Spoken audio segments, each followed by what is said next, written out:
에스겔 17장 22절에서 24절 말씀을 통해서 아름다운 백향목이 되리라 라는 제목으로 말씀을 나누고자 합니다. 말씀을 준비하면서 이번 한 주간 굉장히 간절했던 마음이 있습니다. 그 무엇이냐면은 믿음의 회복, 심령의 그 회복이었습니다.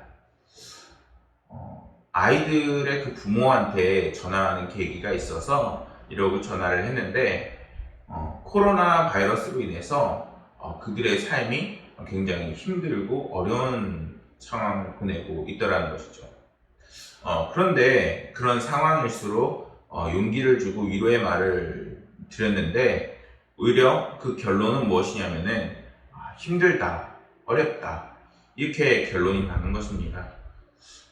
그 말이 틀린 것은 아니고 오히려 너무나도 지극히 현실적이지만 우리 믿음의 사람들은 오히려 그 상황 속에서 조금 더 기도해 보겠습니다. 조금 더 노력해 보겠습니다. 하나님을 만나야지요 하는 그러한 사실 믿음의 고백을 좀 기대했던 것 같아요. 물론 그것이 강요되어질 수 있는 부분은 아니지만 우리 그리스도의 사람들에게는 서로 그렇게 이야기하고 또한 믿음을 지켜나갈 때 분명하게 힘과 능력이 되는 줄 믿습니다. 그렇게 경험을 하다 보니까 하나님한테 간절하게 막 기도하게 되는 거예요. 주님, 우리에게 다시 한번 성령 충만의 그 은혜를 부어주옵소서. 아버지 하나님, 우리에게 그 심령과 마음과 뜻을 이제는 하나님과 합하게 하여 주옵소서 하는 그런 간절한 기도가 생기더라는 것이죠. 근데 오늘 말씀에서 이제 그 백향목의 비유를 통해서 하나님께서 우리에게 예수 그리스도를 예표하는 그러한 말씀을 통해서 우리에게도 그러한 백향목과 같이 푸르고 아름답게 우리를 세우실 것이라는 그러한 말씀을 주시고 계십니다. 백향목의 비유를 통해서 하나님께서 다윗 왕가의 그 회복을 주실 것을 말씀하는데 백향목이란 어떤 나무인가요? 사실 우리나라에서는 백향목이라기보다는 소나무과에 속한 이제 향목수 같은 식물입니다. 성경에서 백향목은 굉장히 굵고 튼튼해서 다윗과 솔로몬은 성전 건축에도 사용할 만큼 그러한 푸르른 잘 뻗은 나무들입니다. 그래서 성경에서 백향목은 이렇게 비유로 등장하게 되면 종종 힘과 영광과 이런 호화로움을 상징을 합니다.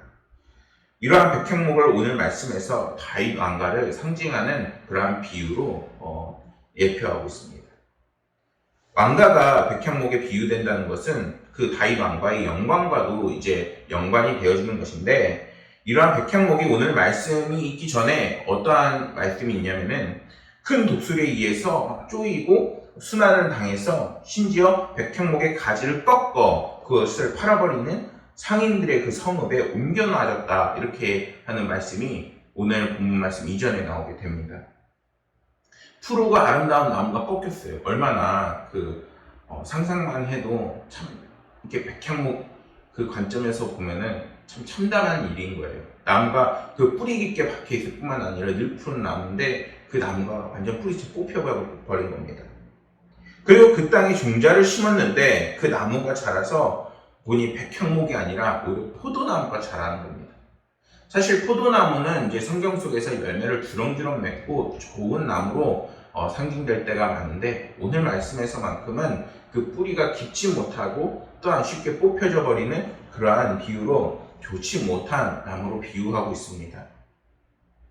그러한 다윗 왕가는 남유다 마지막 왕, 그런 시드기야라는 이름의 마지막 왕을 이제 초점으로 말씀을 전하고 있는 말씀입니다. 얼마나 그 마지막 왕의 상황이 참담했는지 이야기를 좀 해보자면은 바벨론의 침공을 받게 되는데 그 나라가 멸망하면서 왕이었던 그 시드기야는 그 포로로 잡히게 되고 그 상황에서 자신의 두 아들은 자신의 눈 앞에서 죽게 되어지게 됩니다. 자식들이 죽게 되는 그 상황뿐만 아니라 이제는 그걸 보고 난 다음에 그 눈을 빼버리는 겁니다. 그 상황에서 또 멈추지 않아요. 시드기야는 사슬에 묶여서 바벨론에 끌려가고 오게 해서 결국에는 그 생을 마감하게 되는 비참한 최후를 맞게 되어집니다. 어느 누가 오늘 말씀에서 다윗의 왕가의 회복을 이야기하지만 그것이 회복이 될 수 있다고 장담할 수 있겠어요? 말씀이지만 그 말씀이 믿겨지지 않는 상황인 겁니다. 그런데 하나님께서는 오늘 말씀에서 백향목 꼭대기에 높은 가지를 꺾어다가 이스라엘 높은 상에 심을 것이며 그 가지가 자라 무성한 나무가 되고 아름다운 열매를 맺는 백향목이 될 것이라 말씀합니다. 이것이 과연 무슨 말인가요? 근데 그뿐만이 아니에요. 백향목이 이제 자라서 그늘이 되어지고 그곳에 새들이 막 깃들게 되어지는 놀라운 역사까지 펼쳐지게 되는 것입니다. 이러한 하나님의 말씀은 단순한 다윗의 왕가가 회복되어질 것이다 라는 말씀은 아닙니다. 왜냐하면 다윗의 왕가가 회복이 되면 지금도 다윗의 왕가가 있어야 되겠죠. 그런데 이러한 하나님의 말씀은 그렇게 다윗 왕가를 상징하기보다는 이제는 그 혈통으로 나신 예수 그리스도가 오실 것이라는 것을 예표하고 있는 말씀입니다. 그 가지가 이제는 이스라엘 높은 산에 심긴다는 것은 이제 예수 그리스도께서 승천하시고 이제 성령이 오시면서 이제는 예루살렘으로부터 시작해 주님의 그 나라가 각각 세워지는 놀라운 성령의 역사가 펼쳐진다는 것을 예표하고 있는 것입니다. 그래서 백향목이 된다는 것은 이제는 주님의 몸된 교회가 확장이 되고 그리고 그 많은 영혼들이 이제는 주님이 주신 그 심령과 성령 충만으로 이제는 부흥의 그 역사를 맡게 되는 것입니다. 예수님을 구주로 믿는 그리스도인들은 이제는 견고해질 것이며 각 교회는 이제는 튼튼하게 세워질 것입니다. 또한 각종 새가 그 백향목에 깃든다는 것은 그리스도께서 이제는 주님의 백성들을 돌보시며 이제는 그 삶의 평강과 은혜를 분명하게 부어주신다는 것을 이야기하는 것입니다. 이 말씀에서 하나님께서 백향목의 연한 가지를 꺾어다가 이스라엘 높은 산 위에 심는다는 것은 그 주님께서 시작하셨을 그 상황은 정말 미약하고 작은 상황이었다는 것입니다. 연한 가지, 얼마나 연했나요? 주님을 생각해 보면은 주님이 얼마나 작고 연약하게 오셨는지를 우리는 회상할 수 있습니다. 주님이 오셨을 때 우리는 어디에 놓여 있었다고 하죠? 발구유에 놓여 있었다고 하죠. 사실 다윗의 혈통에서 나셨고 이제 왕으로 오셨으면은 이제 그 권능을 보이셔서 이제는 어디 굉장히 호화로운 곳에 누우셔도 될 법한데 주님께서는 그 누구보다도 낮고 천하게 오셔서 왕이 무너지고 그 왕가가 무너지면 얼마나 비참해요. 그런데 그 상황에서 오셔서 말구유에 놓이시고 이제는 자신이 우리를 구하러 오셨다라고 선포하시는 그런 인생을 사셨다는 것이죠. 몰락한 다윗의 왕가의 구성은 나사렛에서 목수일을 하고 요셉의 아들로서 알려진 그 상황, 얼마나 작고 미약하고 연약한지요. 또한 교회의 시작은 그분의 12제자로부터 시작했는데 그 중에 한 사람은 심지어 배반자였습니다. 예수님을 팔아버리고 그리고 주님의 그 사랑을 배반하고 하나님의 그 나라는 그러한 작은 제자들로부터 시작이 되었습니다. 그런데 얼마 지나지 않아 성령님이 이 땅에 오시면서 이제는 수많은 영혼과 환경들이 이제는 변하게 되어지는 것입니다. 주님의 나라는 번성하게 되어지고 역사를 만들어 나가게 되어지고 우리는 이제 이러한 말씀을 믿고 따르는 자들로서 이제는 오늘날 주님을 나의 구주로 고백하는 자들은 이제 믿음으로 성령으로 거듭난 인생을 살 수 있게 되는 것입니다. 우리는 이러한 하나님의 놀라우신 역사와 임재하심을 기대할 수 있어야 하는 것입니다. 그럴 때 하나님께서도 우리의 심령에 또는 우리의 상황을 만지시면서 정말 불가능했던 일들이 만져지게 되는 놀라운 기적의 역사를 맛보게 되는 것입니다.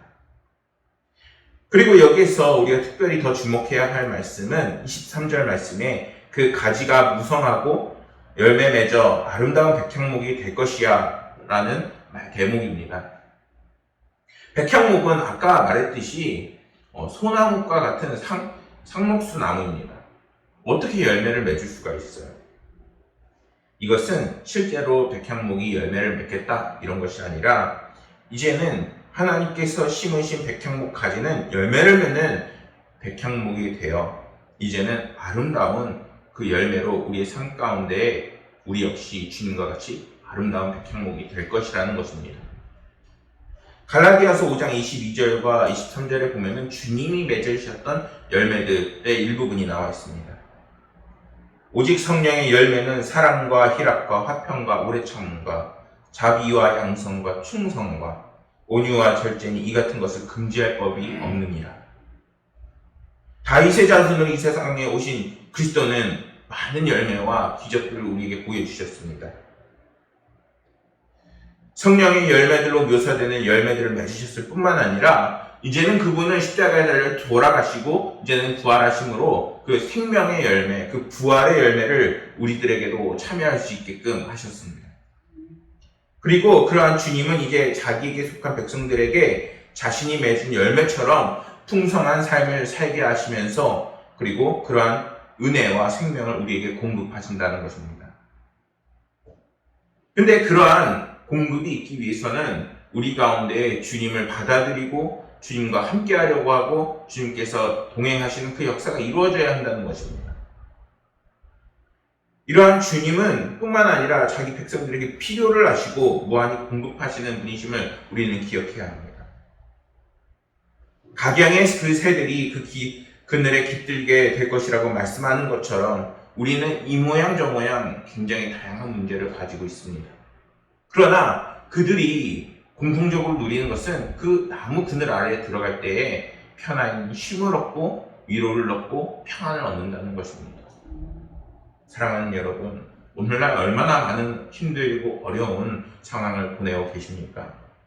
그러나 우리가 각자의 상황은 달라도 우리가 주님 안에 들어갈 때에 주님께서 주시는 은혜와 평강이 분명히 여러분들 삶 가운데 깃들게 될 것입니다. 주님께서 자기에게 찾아온 자는 그 누구도 막지 않으시고 그들에게 평강을 누리게 하십니다. 주님을 찾아 나오는 자는 이제는 주님께서 품어주십니다. 그분에게는 민족과 혈통, 학벌, 그 어떤 것도 따지지 않으시고 주님께 나오는 자들에게 반드시 은혜를 더해 주십니다. 반면에 그 세상은 어떠한가요? 이제는 세상에서 우리가 코로나 백신을 맞으면 안 되고 또한 탁월한 능력을 가지지 않으면 안 되고 그리고 백성들의 그리고 우리에게 많은 어려움들 속에서 우리에게 재물과 능력과 많은 것들을 요구하고 있습니다. 치열하게 살아야 합니다. 다윗과 솔로몬을 보아도 그 다스릴 때 백성들이 가장 풍요로웠다고 하지만 그들은 사람이었고 그들이 왕으로 통치할 때 제한적이고 영원한 것이 아니었습니다. 그러나 주님께서는 이제는 성령으로 인해서 우리가 어디에 있든 어느 곳에 있든 주님을 의지하고 나아가는 모든 하나님의 백성들을 돌보시고 함께 하십니다. 그렇기에 우리는 주님께서 우리에게 백향목이 되시며 우리 역시 그분 그늘 아래 있을 때에 주님께서 우리를 푸르게 만들어 나가실 것을 믿어 의심치 않아야겠습니다. 한 장로님의 간증을 보게 되었습니다. 이 간증을 하는 장로님은 교회 생활을 등한시하고 철강 회사를 운영하다가 이제 방만하게 운영을 해서 부도를 맞이하게 되었습니다. 심지어 부정수표 단속범으로 전국에 수백 명이 내려지는 안타까운 일까지 벌어졌죠. 동업자가 부도를 내니까 같이 부도가 나게 된 것입니다. 가지고 있던 수십억의 재산을 다 정리하고 아들 집까지 압류했는데도 그 빚을 다 청산할 수가 없는 상황인 거예요. 결국에는 이리저리 도망치는 도망자의 삶을 살게 되었습니다. 어느덧 그렇게 도망치다가 이런 생각이 들었다고 합니다. 내가 언제까지 이렇게 피해 다닐 것인가? 그리고 하나님 앞에 기도하기로 작정을 하게 됩니다. 40일 작정 기도를 하고 하루에 4번씩 예배를 드렸습니다. 하나님 앞에 예배를 드리면서 회개하고 기도를 많이 했습니다. 회개를 하다 보니 내용이 이랬습니다. 장로가 되면서 교만한 것, 하나님께 드리는 예배를 등한시한 것, 교회 봉사에 순종하지 못한 것, 주님의 일에 물질에 인색했던 것, 낱낱이 회개하면서 하나님 앞에 기도를 하니까 그렇게 눈물이 나고 또한 자신을 회상하게 되었습니다. 40일 작전 기도 마지막 날에 주님께서 이러한 마음과 감동을 주셨다고 합니다. 너는 언제까지 이렇게 도망다닐 거냐? 자수해라. 내가 너와 함께하리라. 이러한 감동이 있었다고 합니다. 그 음성을 듣고 하나님이 함께 하신다는 그 믿음을 가지고 그가 자수를 하게 됩니다. 그런데 마침 자수를 하자 그 검사가 자기가 안면이 있는 사람인 겁니다. 아유, 할렐루야. 재산을 다 정리하고 빚도 갚지 못한 그 상황을 듣고 난 후에 그 검사가 이렇게 얘기했다고 합니다. 당신은 그렇게 악질은 아닌 것 같군요. 이렇게 얘기를 하게 된 겁니다. 그리고 피해자들에게 일일이 전화를 했습니다. 검사는 이 사람이 최선을 다해 빚을 갚으려고 하였으니 그만 용서해달라고 피해자들에게 그 권면을 요청했습니다. 그리고 이 장로님에게 관선 변호사가 이제 붙여지게 되어지는데 이 변호사도 알고 보니까 안면이 있는 사람인 겁니다. 그러니까 이 검사와 변호사가 합쳐서 도와주니까 하나님의 은총으로 징역 1년에 집행유예 2년을 선고받고 풀려나게 되어집니다. 더욱더 하나님한테 매달리니까 파리로 특별 사면으로 복권된 은혜까지 입게 되는 은혜를 경험하게 되었습니다. 이분이 이렇게 이야기를 합니다. 내가 생각하기에는 너무나도 엄청난 사건이고 어려운 사건이었는데 막상 주님께 기도하고 자수하라는 말에 순종했더니 그 좋은 검사와 변호사를 만나서 일 처리를 쉽게 받게 되는 삶이 회복이 되었다. 이렇게 얘기를 하는 겁니다. 이것이 분명 그가 잘못해서 벌어진 사건이긴 하지만 분명한 것은 하나님께 매달리니 그 큰 문제는 작아지게 되어지고 우리의 망가졌던 삶은 조금씩 회복이 되어지고 이제는 조금 더 우리의 삶이 참다워지게 푸르게 변하게 되는 것을 볼 수가 있게 되는 것입니다. 성경은 말씀합니다. 들의 모든 나무가 나 여호와 높은 나무를 낮추고 낮은 나무를 높이며 푸른 나무를 말리고 마른 나무를 무성하게 하는 줄 알리라. 하나님께서 우리에게 낮추시기도 하고 높이시기도 하며 생사화복의 주관자이심을 분명하게 말씀합니다. 하나님께서는 우리를 사랑하시기 때문에 그것을 함부로 휘두르진 않으시지만 우리에게 교만이 찾아온다거나 하나님을 등한시할 때에는 세상이 그것을 가만히 놔두지 않습니다. 오히려 우리를 더 힘들게 하고 하나님과 단절시키려 하고 그것을 통해서 찾아오는 하나님과의 단절을 통해서 찾아오는 끊임없는 실패와 그리고 좌절을 우리에게 끊임없이 주려고 합니다. 오늘의 말씀은 각 나라와 사람들에게 분명한 하나님의 절대 주권을 이야기하면서 하나님께서 주님을 아름다운 백향목으로 우리에게 보내주신 것처럼 우리 역시 그분의 그늘 아래 쉴 수 있는 새와 같이 되며 또한 여러분들의 그 각자의 자리에 가서는 이제는 우리를 백향목과 같이 세우셔서 그 놀라운 열매들을 맺어나가실 것을 분명하게 말씀하고 있는 말씀입니다. 이 말씀과 비교해 보았을 때 포도나무는 어떤가요? 많은 열매를 맺을 수는 있겠지만 그 포도나무가 제대로 익지 않으면 그 포도나무의 열매는 쓸모가 없으며 그리고 강력한 힘이 작용하게 되면 백향목과 다르게 순식간에 뽑혀져 나가 버리게 될 것입니다. 사랑하는 여러분, 믿음을 지키고 계신가요? 하나님을 바라보고 계신가요? 주님께서 붙잡아 주시면 우리가 아름다운 푸르른 백향목처럼 바로 서게 될 뿐만 아니라 오늘 말씀에서 말한 것처럼 새들이 그 그늘 아래 쉬는 것처럼 하나님의 은혜가 우리들 삶 가운데에 들어오게 될 것입니다. 오늘의 말씀은 마지막 왕, 남유다의 마지막 왕 시드기야의 그 행동과 그 결과에서 초점이 맞춰진 말씀입니다. 이 비유는 유다 말기의 바벨론의 그 지배에 대항해서 애굽을 의지하고 그리고 독립을 추구하다가 결국 멸망하는 그 시드기야의 어리석음을 보여주고 있습니다. 어떻게 보면 시드기야가 취한 행동은 우리가 상식적으로 생각했을 때 너무나도 당연하고 어떻게 보면 할 수 있는 이야기인 거예요. 우리가 할 수 있는 모든 계획을 다했고 최선을 다하는 그런 시드기야를 볼 수가 있는 겁니다. 하지만 하나님께서는 그렇지 않다고 말씀하세요. 하나님 보시기에 하나님의 말씀에 순종하지 못했고 하나님의 이끌림에 그 마음과 뜻과 생각이 합해지지 못했고 하나님의 그 섭리와 인도하심을 외면했다는 것입니다. 사랑하는 여러분, 이제는 오늘 말씀을 들은 여러분들은 주님의 아름다운 백향목이 되는 것처럼 주님께 뿌리를 내리는 아름다운 나무가 되기를 간절히 소망합니다. 그럴 때 하나님께서는 여러분들이 기도하는 모든 문제와 상황 가운데 반드시 그 길을 열어주실 것이며 회복시키시며 또한 어려운 상황 속에 있다 할지라도 주님께서 반드시 도우실 것입니다. 그러한 주님의 은혜와 놀라운 평강이 여러분들 삶 가운데 늘 가득하기를 간절히 소망하겠습니다. 기도하겠습니다.